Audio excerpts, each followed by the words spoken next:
ख़वातीनो हज़रात, gold rate में हम आपको खुशामदीद कहते हैं और आज का गोल्ड रेट क्या है ये भी हम आपको बताएंगे। और जो नाज़रीन हमारे चैनल पर पहली बार आए हैं तो चैनल को सब्सक्राइब करके बेल आइकन के बटन को प्रेस कर लें और वीडियो को लाइक और शेयर भी करें। जी नाज़रीन ख़वातीनो हज़रात, आज की अपडेट बहुत ही ख़ास है क्योंकि सोने के रेट में कमी का सिलसिला जारी है। और आज क्या रेट आए हैं 24, 22, 21 और 18 कैरेट की नई कीमतें क्या हैं आपको बताते चलें कि सोने के रेट में तब्दीली के बाद 18 कैरेट का आज फ़ी ग्राम रेट है 12,400 रुपये, जबकि फ़ी तोला की कीमत 18 कैरेट के लिए 1,44,900 रुपये है।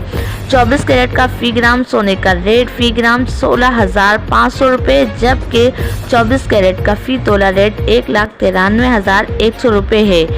22 कैरेट की बात करते चलें तो फ़ी तोला 1,77,000 और जबकि फ़ी ग्राम 22 कैरेट का 15,000 रुपये नया रेट सामने आया है। 21 कैरेट का फ़ी तोला 1,69,000 जबकि फ़ी ग्राम 14,500 रुपये नई कीमत आई है।